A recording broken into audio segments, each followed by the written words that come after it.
जी, जय माता दी। शुक्राना गुरुजी। शिव शक्ति की लाडली चैनल पर आप सभी का फिर से स्वागत है। शिव पुराण की विंध्येश्वर संहिता का 12वां अध्याय स्टार्ट करते हैं संगत जी। गुरुजी के मंत्र जाप से। ओम नमः शिवाय। शिव जी सदा सहाय। ओम नमः शिवाय। गुरु जी सदा सहाय। पृथ्वी आदि से निर्मित देव प्रतिमाओं के पूजन की विधि, उनके लिए नैवेद्य का विचार, पूजन के विभिन्न उपचारों का फल, विशेष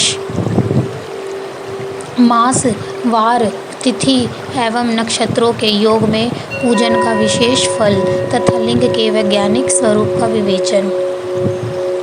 ऋषियों ने कहा, साधु शिरोमणि, अब आप पार्थिव प्रतिमा की पूजा का विधान बताइए जिसमें समस्त अभिष्ट वस्तुओं की प्राप्ति होती है। सूत जी बोले, महर्षियों, तुम लोगों ने बहुत उत्तम बात पूछी है। पार्थिव प्रतिमा का पूजन सदा संपूर्ण मनोरथों को देने वाला है तथा दुख का तत्काल निवारण करने वाला है। मैं उसका वर्णन करता हूँ, तुम लोग उसको ध्यान देकर सुनो। पृथ्वी आदि की बनी हुई देव प्रतिमाओं की पूजा इस भूतल पर अभिष्टदायक मानी गई है। निश्चय ही इसमें पुरुषों का और स्त्रियों का भी अधिकार है। नदी, पोखरे अथवा कुएं में प्रवेश करके पानी के भीतर से मिट्टी ले आएं, फिर गंध चूर्ण के द्वारा उसका संशोधन करें और शुद्ध मंडप में रखकर उसे महीन पीसें और सानें। इसके बाद हाथ से प्रतिमा बनाएं और दूध से उसका सुंदर संस्कार करें।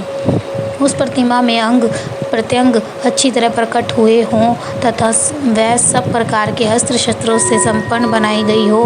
तदंतर उसे प्रशासन पर स्थापित करके आदर पूर्वक उसका पूजन करें। गणेश, सूर्य, विष्णु, दुर्गा और शिव की प्रतिमा का, शिव का एवं शिवलिंग का द्विज को सदा पूजन करना चाहिए। षोडशोपचार पूजन जनित फल की सिद्धि के लिए 16 उपचारों द्वारा पूजन करना चाहिए। पुष्प से प्रोक्षण और मंत्र पाठ पूर्वक अभिषेक करें। अघहनी के चावल से नैवेद्य तैयार करें। सारा नैवेद्य एक कुड़व लगभग पाव भर होना चाहिए। घर में पार्थिव पूजन के लिए एक पाव और बाहर की किसी मनुष्य द्वारा स्थापित शिवलिंग के पूजन के लिए एक प्रस्थ सेर भर नैवेद्य तैयार करना आवश्यक है।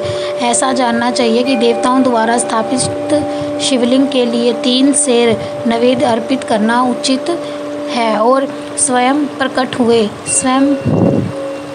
स्वयंभू लिंग के लिए 5 सेर। ऐसा करने पर पूर्ण फल की प्राप्ति समझनी चाहिए। इस प्रकार सहस्त्र बार पूजा करने से द्विज सत्यलोक को प्राप्त कर लेता है। 12 अंगुल चौड़ा, इससे दुना और 1 अंगुल अधिक अर्थात 25 अंगुल लंबा तथा 15 अंगुल चौड़ा जो लोहे या लकड़ी का बना हुआ पात्र होता है उसे विद्वान पुरुष शिव कहते हैं। उसका 8वां भाग प्रस्थ कहलाता है जो 4 कुड़व के बराबर माना गया है। मनुष्य द्वारा स्थापित शिवलिंग के लिए 10 प्रस्थ, ऋषियों द्वारा स्थापित शिवलिंग के लिए 100 प्रस्थ और स्वयंभू शिवलिंग के लिए 1 सहस्त्र प्रस्थ नैवेद्य निवेदन किया जाए तथा जल, तेल आदि एवं गंध द्रव्यों की भी यथा योग्य मात्रा रखी जाए तो यह उन शिवलिंगों की महापूजा बताई जाती है। देवताओं का अभिषेक करने से आत्मशुद्धि होती है, गंध से पुण्य की प्राप्ति होती है, नैवेद्य लगाने से आयु बढ़ती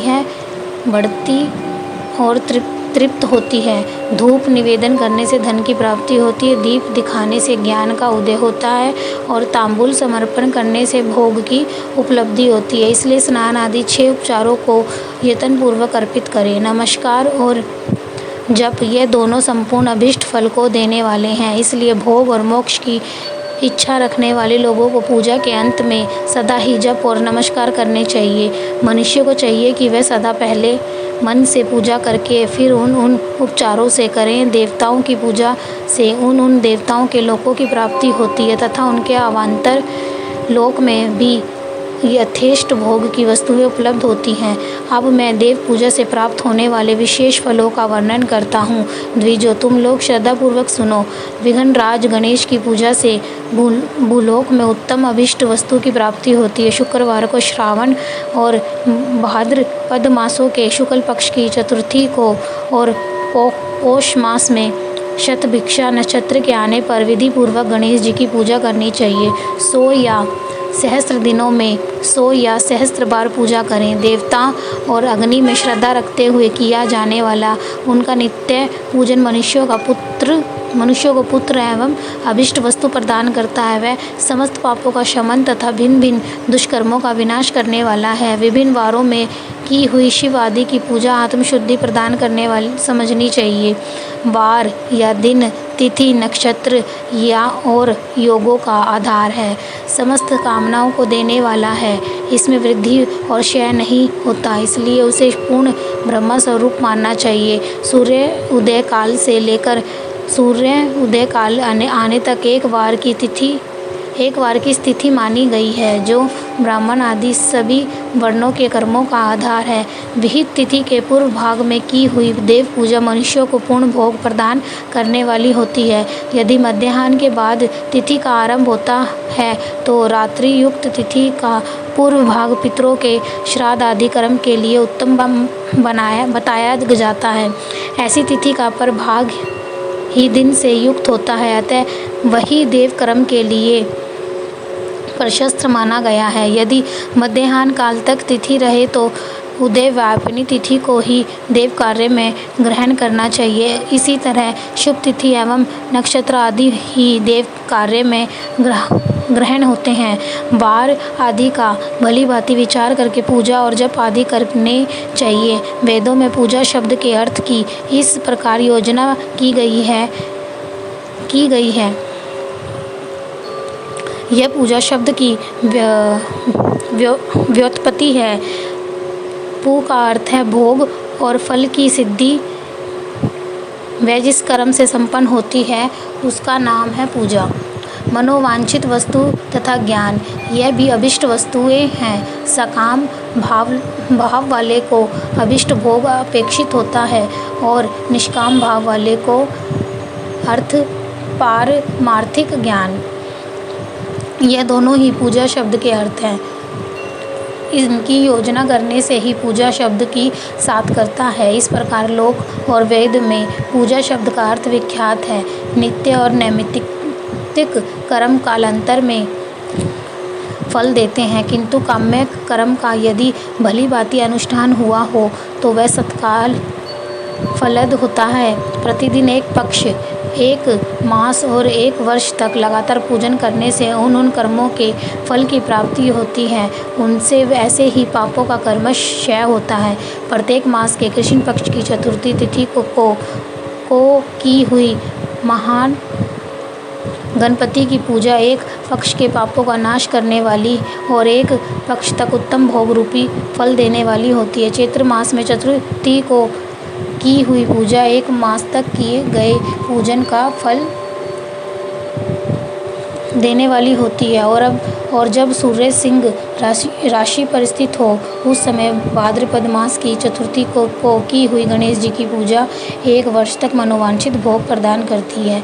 ऐसा जानना चाहिए। श्रावण मास के रविवार को हस्त नक्षत्र से युक्त सप्तमी तिथि को तथा माघ शुक्ला सप्तमी को भगवान सूर्य का पूजन करना चाहिए। ज्येष्ठ तथा भाद्रपद मासों के बुधवार को श्रवण नक्षत्र युक्त द्वादशी तिथि को तथा केवल द्वादशी को भी किया गया भगवान विष्णु का पूजन अभिष्ट संपत्ति को देने वाला माना गया है। श्रावण मास में की जाने वाली श्री हरि की पूजा अभिष्ट मनोरथ और आरोग्य प्रदान करने वाली होती है।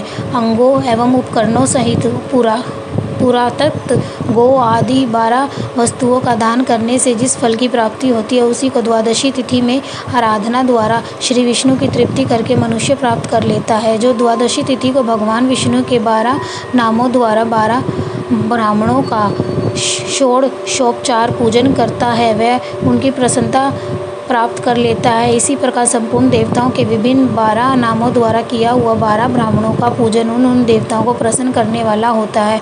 कर्क की संक्रांति से युक्त श्रावण मास में नवमी तिथि को मृगशिरा नक्षत्र के योग में अंबिका का पूजन करें। वह संपूर्ण मनोवांछित भोगों को और फलों को देने वाली है। ऐश्वर्य की इच्छा रखने वाले पुरुष को उस दिन अवश्य उनकी पूजा करनी चाहिए। आश्विन मास के शुक्ल पक्ष की नवमी तिथि संपूर्ण अभिष्ट फलों को देने वाली है। उसी मास के कृष्ण पक्ष की चतुर्दशी को यदि रविवार पड़ा हो तो उस दिन का महत्व विशेष बढ़ जाता है। उसके साथ ही यदि आद्रा और महाद्रा सूर्य क्रांति से युक्त आद्रा का योग हो तो उक्त अवसरों पर की हुई शिव पूजा का विशेष महत्व माना गया है। माघ कृष्णा चतुर्दशी को की हुई शिव जी की पूजा संपूर्ण अभिष्ट फलों को देने वाली है। वह मनुष्य की आयु बढ़ाती है, मृत्यु कष्ट को दूर हटाती है और समस्त सिद्धियों की प्राप्ति कराती है। ज्येष्ठ मास में चतुर्दशी को यदि महाद्रा का योग हो अथवा मार्गशीर्ष मास में किसी भी तिथि को यदि आद्रा नक्षत्र हो तो उस अवसर पर विभिन्न वस्तुओं की बनी हुई मूर्तियों के रूप में शिव की जो 16 उपचारों से पूजा करता है उस पुण्य आत्मा के चरणों का वह दर्शन करना चाहिए। भगवान शिव की पूजा मनुष्यों को भोग और मोक्ष देने वाली है, ऐसा जानना चाहिए। कार्तिक मास में प्रत्येक वार और तिथि आदि में महादेव जी की पूजा का विशेष महत्व है। कार्तिक मास आने पर विद्वान पुरुष दान, तप, होम, जप और नियम आदि के द्वारा समस्त देवताओं का षोडशोपचारों से पूजन करें। उस पूजन में देव प्रतिमा, ब्राह्मण तथा मंत्रों का उपयोग आवश्यक है। ब्राह्मणों को भोजन कराने से भी वह पूजन कर्म संपन्न होता है। पूजक को चाहिए कि वह कामनाओं को त्याग कर पीड़ा रहित शांत हो देव आराधन में तत्पर रहें। कार्तिक मास में देवताओं का यजन पूजन समस्त भोगों को देने वाला, व्याधियों को हर लेने वाला तथा भूतों और ग्रहों का विनाश करने वाला है। कार्तिक मास के रविवारों को भगवान सूर्य की पूजा करने और तेल तथा सूती वस्त्र देने से मनुष्यों के कोढ़ आदि रोगों का नाश होता है। हरे, काली मिर्च, वस्त्र और खीरा आदि का दान और ब्राह्मणों की प्रतिष्ठा करने से क्षय के रोग का नाश होता है। दीप और सरसों के दान से मृगी का रोग मिट जाता है। कृत्तिका नक्षत्र से युक्त सोमवारों को किया हुआ शिवजी का पूजन मनुष्य के महान दारिद्र्य को मिटाने वाला और संपूर्ण संपत्तियों को देने वाला है। घर की आवश्यक सामग्रियों के साथ गृह और क्षेत्र आदि का दान करने से भी उक्त फल की प्राप्ति होती है। कृत्तिका युक्त मंगलवारों को श्री स्कंद का पूजन करने से तथा दीपक एवं घंटा आदि का दान कर देने से मनुष्य को शीघ्र ही वाक् सिद्धि प्राप्त हो जाती है। उनके मुंह से निकली हुई एक बात सत्य होती है। कृत्तिका युक्त बुधवारों को किया हुआ श्री विष्णु का यजन तथा दही भात का दान मनुष्य को उत्तम संतान की प्राप्ति कराने वाला होता है। कृत्तिका युक्त गुरुवारों को धन से ब्रह्मा जी का पूजन तथा मधु, सोना और घी का दान करने से मनुष्य के भोग वैभव की वृद्धि होती है। कृत्तिका युक्त शुक्रवारों को गजानन गणेश जी की पूजा करने से तथा गंध, पुष्प एवं अन्न का दान देने से मानवों के भोग्य पदार्थों की वृद्धि होती है। उस दिन सोना, चांदी आदि का दान करने से बंध्या को भी उत्तम पुत्र की प्राप्ति होती है। कृत्तिका युक्त शनिवारों को दिक्पालों की वंदना, दिग्गजों, नागों और सेतुपालों का पूजन, त्रिनेत्रधारी रुद्र, पापहारी विष्णु तथा ज्ञान दाता ब्रह्मा का आराधन और धन्वंतरी एवं दोनों अश्वनी कुमारों का पूजन करने से रोग एवं अकाल मृत्यु का निवारण होता है तथा तात्कालिक व्याधियों की शांति हो जाती है। और नमक, लोह, तेल और उड़द आदि का त्रिकुंड, सोठ, पीपल और गोल मिर्च, फल, गंध और जल आदि का तथा घृत आदि द्रव्य पदार्थों का और सुवर्ण, मोती आदि कठोर वस्तुओं का विदान देने से स्वर्ग लोक की प्राप्ति होती है। इनमें से नमक आदि का मान कम से कम 1 प्रस्थ सेर होना चाहिए और सुवर्ण आदि का मान कम से कम 1 पल। धन की संक्रांति से युक्त पौष मास में उस काल में शिव आदि समस्त देवताओं का पूजन क्रमश समस्त सिद्धियों की प्राप्ति कराने वाला होता है। इस पूजन में अगहनी के चावल से तैयार किए गए अभिषेक का नैवेद्य उत्तम बताया जाता है। मौष मास में नाना प्रकार के अन्न का नैवेद्य विशेष महत्व रखता है। मार्गशीर्ष मास में केवल अन्न का दान करने वाले मनुष्यों को ही संपूर्ण अभीष्ट फलों की प्राप्ति होती है। मार्गशीर्ष मास में अन्न का दान करने वाले मनुष्य के सारे पाप नष्ट हो जाते हैं। वे अभीष्ट सिद्धि, आरोग्य, धर्म, वेद का सम्यक ज्ञान, उत्तम अनुष्ठान का फल, लोक और परलोक में महान भोग, अंत में सनातन योग, मोक्ष तथा वेदांत ज्ञान की सिद्धि प्राप्त कर लेता है। जो भोग की इच्छा रखने वाला है वह मनुष्य मार्गशीर्ष मास आने पर कम से कम 3 दिन भी उस काल में अवश्य देवताओं का पूजन करें और पौष मास को पूजन से खाली ना जाने दे। उस काल से लेकर संगव काल तक ही पौष मास में पूजन का विशेष महत्व बताया गया है। पौष मास में पूरे महीने भर जितेंद्रिय और निराहार रहकर द्विज प्रातः काल से मध्याह्न काल तक देवेद माता गायत्री का जाप करें। तत्पश्चात रात को सोने के समय तक पंचाक्षर आदि मंत्रों का जप करें। ऐसा करने वाला ब्राह्मण ज्ञान पाकर शरीर छूटने के बाद मोक्ष प्राप्त कर लेता है। द्विजेतर नर नारियों को त्रिकाल स्नान और पंचाक्षर मंत्र के ही निरंतर जप से विशुद्ध ज्ञान प्राप्त हो जाता है। इष्ट मंत्रों का सदा जप करने से बड़े पापों का विनाश हो जाता है। सदा चराचर जगत बिंदु नाद स्वरूप है। बिंदु शक्ति है और नाद शिव। इस तरह ये जगत शिव शक्ति स्वरूप ही है। नाद बिंदु का और बिंदु इस जगत का आधार है। ये बिंदु और नाद शक्ति और शिव संपूर्ण जगत के आधार रूप से स्थित हैं। बिंदु और नाद से युक्त सब कुछ शिव रूप है, क्योंकि वही सबका आधार है। आधार में ही आद्य है, समावेश अथवा लय होता है। यही सकलीकरण है। इस सकलीकरण की स्थिति से ही सृष्टि काल में जगत का प्रादुर्भाव होता है, इसमें संशय नहीं है। शिवलिंग बिंदु नाद स्वरूप है, अतः उसे जगत का कारण बताया जाता है। बिंदु देव है और नाद शिव, इन दोनों का संयुक्त रूप ही शिवलिंग कहलाता है। अतः उस जन्म के संकट से छुटकारा पाने के लिए शिवलिंग की पूजा करनी चाहिए। बिंदु रूपा देवी उमा माता है और नारद स्वरूप भगवान शिव पिता। उन माता पिता के पूजित होने से परमानंद की प्राप्ति होती है। अतः परमानंद का लाभ लेने के लिए शिवलिंग का विशेष रूप से पूजन करें। देवी उमा जगत की माता है और भगवान शिव जगत के पिता। जो इनकी सेवा करता है उस पुत्र पर इन दोनों माता पिता की कृपा नित्य अत्यधिक बढ़ती रहती है। वे पूजक पर कृपा करके उसे अपना आंतरिक ऐश्वर्य प्रदान करते हैं। अतः मुनीश्वरों आंतरिक आनंद की प्राप्ति के लिए शिवलिंग को माता पिता का स्वरूप मानकर उसकी पूजा करनी चाहिए। भर्ग शिव पुरुष रूप हैं और भृगा शिवा अथवा शक्ति प्रकृति कहलाती है।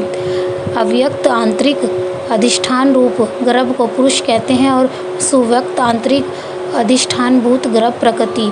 पुरुष आदि गर्भ है, वह प्रकृति रूप गर्भ से युक्त होने के कारण गर्भवान है, क्योंकि वही प्रकृति का जनक है। प्रकृति में जो पुरुष का संयोग होता है, यही पुरुष से उसका प्रथम जन्म कहलाता है। अव्यक्त प्रकृति से महत्व आदि के क्रम से जो जगत का व्यक्त होना है, वह यही उस प्रकृति का द्वितीय जन्म कहलाता है। जीव पुरुष से ही बारंबार जन्म और मृत्यु को प्राप्त होता है। माया द्वारा अन्य रूप से प्रकट किया जाना ही उसका जन्म कहलाता है। जिसका शरीर जन्म काल से ही जीर्ण 6 भाव विकारों से युक्त होने लगता है, इसलिए उसे जीव संज्ञा दी गई है। जो जन्म लेता और विविध पाशों द्वारा तनाव में पड़ता है, उसका नाम जीव है। जन्म और बंधन, जीव शब्द का अर्थ ही है। जन्म मृत्यु रूपी बंधन की निवृत्ति के लिए जन्म के अधिष्ठानभूत मात्र पितृस्वरूप शिवलिंग का पूजन करना चाहिए। गाय का दूध, गाय का दही और गाय का घी, इन तीनों को पूजन के लिए शहद और शक्कर के साथ पृथक पृथक भी रखें और इन सब को मिलाकर संपलित रूप से पंचामृत भी तैयार कर लें। इनके द्वारा शिवलिंग का अभिषेक एवं स्नान कराएं। फिर गाय के दूध और अन्न के मेल से नैवेद्य तैयार करें। मंत्र के उच्चारण पूर्वक उसे भगवान शिव को अर्पित करें। संपूर्ण प्रणव को ध्वनि लिंग कहते हैं। स्वयंभू लिंग नारद स्वरूप होने के कारण नाद लिंग कहा गया है। यंत्र या आज्ञा बिंदु स्वरूप होने के कारण बिंदु लिंग के रूप में विख्यात है।